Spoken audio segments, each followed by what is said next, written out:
Salut tout le monde, j'espère que vous allez bien.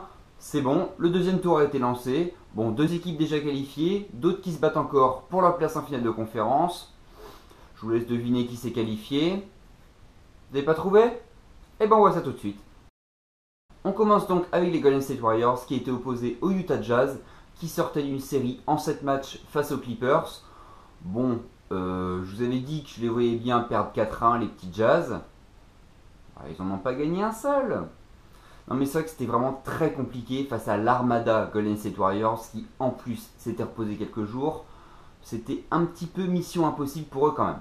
On a vu qu'ils ont quand même tout tenté. Rudy Gobert allait jusqu'à se frotter à Kevin Durant. Gordon Hayward a tenté des choses mais il a été quand même bien muselé par la défense des Warriors. Et de leur côté justement les Warriors, eux ça déroule du basket. Même si leurs meilleurs joueurs ne mettent pas tout leur shoot, c'est pas grave, le collectif sera là pour se rattraper en défense ou tout simplement pour un remplaçant va mettre des paniers à la place d'une superstar. Franchement, une équipe comme ça, quand c'est bien huilé, ça tourne, il n'y a vraiment rien à faire, même si les Jazz ne sont pas une mauvaise équipe.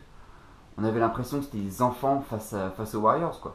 On a bien vu que Rudy Gobert a été quand même plutôt vaillant côté Jazz. Comme je disais, Gordon Hayward a fait ce qu'il a pu, mais bon, on a quand même bien vu qu'il était un petit peu juste encore pour vraiment prétendre à un statut de superstar de la ligue. Du côté des Warriors, comme je disais, Kevin Durant a été bon, Stephen Curry aussi, Draymond Green a vraiment été... il est bon dans tous les compartiments du jeu, bon, même si c'est pas un gros joueur offensif, mais il apporte des petites touches, des passes, des écrans et une défense exceptionnelle, franchement, il n'y a rien à lui reprocher.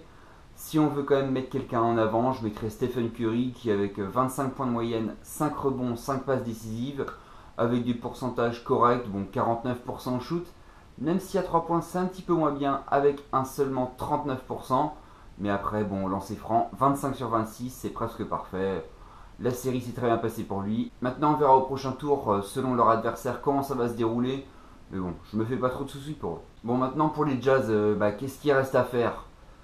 Pas grand chose, on va déjà croiser les doigts pour que Gordon Hayward reste. Je n'en suis vraiment pas certain parce que bon, je pense qu'il a envie d'un gros contrat, mais aussi de jouer le titre plus quoi, avoir vraiment de vraies chances de gagner le titre. Donc je sais pas trop ce qu'il compte faire. On sait que Rudy Gobert l'a contacté, enfin parle régulièrement avec lui en lui disant si tu veux gagner le titre, reste ici, on va gagner le titre dans quelques années. J'en suis pas convaincu, donc pour le Jazz, je pense que ça va vraiment être la décision de Gordon Hayward qui va rythmer leur intersaison pour savoir quoi faire. On passe à l'Est maintenant avec les Cleveland Cavaliers qui étaient opposés aux Raptors. Bon, là non plus, vraiment pas de surprise. J'avais dit que les Raptors pouvaient leur prendre un ou deux matchs.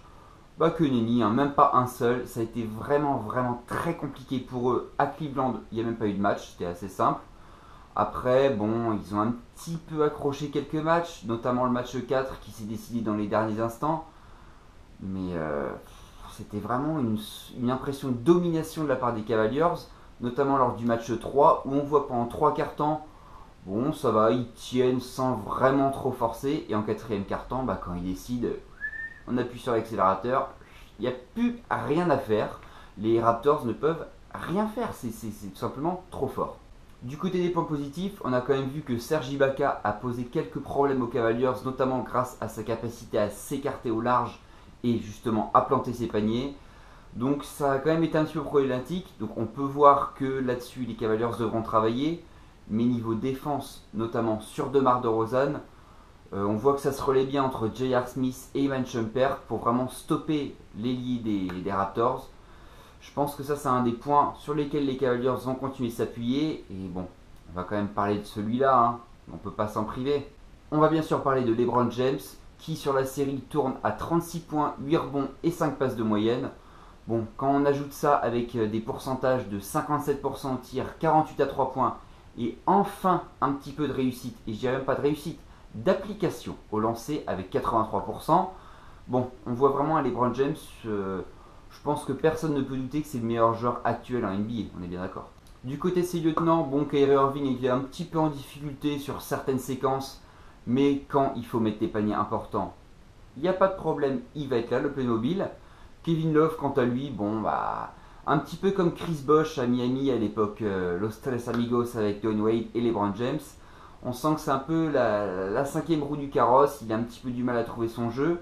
mais quand il met dedans, bon bah il reste quand même essentiel parce qu'il s'est alterné adresse extérieure, quelques post-moves à l'intérieur, même si en défense il est souvent dépassé. Bon, ça va, c'est quand même pas un joueur dégueulasse. Pour l'intersaison des Raptors, bon, on va peut-être parler de leur coach, hein, Dwayne Casey, qui a une palette offensive niveau stratégie. Bon, on peut parler de Greg Popovich comme le maître et comme d'autres, mais Dwayne Casey, je sais même pas si en N3 ça serait considéré comme un bon coach. Hein. Non mais sans déconner, franchement, il a aucun système, aucune créativité, il essaye rien. Bon, il a essayé de mettre Norman Powell et Jacob Poeltl dans le 5, bon, on a vu les résultats. Hein. Personnellement, son utilisation de Jonas Valanciunas, je ne la comprendrai jamais. C'est un grand gaillard qui a des mains, qui sait mettre des paniers, qui est plutôt vaillant, donc il va au charbon, il aime bien jouer un peu physique. Pourquoi on ne le fait pas jouer? Et pourquoi, quand il joue, on ne joue pas sur lui, lui mettre des ballons à l'intérieur? Il l'a fait une seule fois au match 4. Bah, c'est incroyable, hein. Il a mis, je sais plus, 15-20 points parce qu'on a joué sur lui, et même sur des ballons qu'il a récupérés au robot offensif, il est monté. Enfin, s'il avait au moins 5-6 systèmes pour lui par match, plus quelques possessions jouées sur lui, mais c'est un mec qui tournerait à 20-25 points par match, quoi. Enfin, je comprends pas. Donc, au-delà du fait que Dwayne Casey n'a pas été complimenté par son GM, donc dans la presse, il est un petit peu sorti en lui disant que faudrait peut-être qu'il se remette en question, hein. Donc, au-delà du fait Valanciunas aussi, il y a le cas Kyle Lowry sur lequel il va falloir se pencher. Il a déclaré qu'il voulait jouer le titre et rien d'autre. Le reste, il s'en fout, le salaire, hein. Bon, mon grand garçon, ça va être quand même compliqué pour toi parce que à l'Est, il va falloir passer les Cavaliers, donc ça va être très compliqué. Il n'y a que 2 ou 3 équipes qui en sont capables, et encore, je suis gentil avec vous. Les Celtics, avec Isaiah Thomas, ils n'ont pas besoin d'un meneur. Les Raptors, bah tu y es. Et les Wizards, ils ont John Wall, donc pas la peine. Côté Ouest, les seules équipes qui pourraient jouer le titre, ça serait les Spurs, Warriors et donc les Rockets. Donc si on va de ce côté-là aussi, les Warriors avec Stephen Curry, pas besoin. Les Rockets ont James Harden. La solution, ça serait peut-être les Spurs. Donc voilà, je vous lance la petite rumeur. Creusez donc là-dessus. Anthony Parker vieillissant est blessé. C'est bon. Bon voilà, cette fois, je n'ai pas menti. J'ai fait quand même beaucoup plus bref. J'espère que ça vous a plu. Pour ce qui est des 2 séries restantes entre les Spurs et les Rockets, bon, il y a 3-2 pour les Spurs. Match ce soir à venir à Houston. Je vous avais prévu un petit 4-2 pour les Spurs. Je suis pour l'instant pas trop mauvais, mais bon, je pense que les Rockets vont quand même prendre ce match à domicile et iront jouer un match 7 à San Antonio. Après, bon, si mon pronostic initial n'est pas mauvais, je ne vais pas en prendre.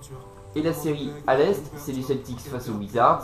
Bon, pareil, même score, 3-2 pour les Celtics qui conservent leur avantage du terrain. Match après-demain à Washington. Je pense que là aussi ça peut aller au match 7. Enfin, ça m'étonnerait pas du tout en tout cas. John Wall a une revanche à prendre. Isaiah Thomas a pris la sienne cette nuit. Donc voilà, j'imagine même peut-être Boston passer. On ne sait jamais. Aux Wizards, ils ne sont pas invincibles à domicile. On verra bien ce que ça va donner. Sur ce, je vous quitte. On se retrouvera quand les équipes auront fini leur tour pour les finales de conférence. Salut, salut, et bonne fin de semaine. Mais sans clarifier, sans être même vertueux. Et à cause de ces tarifières, les odes à la nature se raréfièrent. Il y a l'odeur de l'au-delà dans l'eau de la rivière. Et maintenant tout est à refaire. Je suis en altitude. Hey. Je voulais juste qu'on m'acclame juste une fois.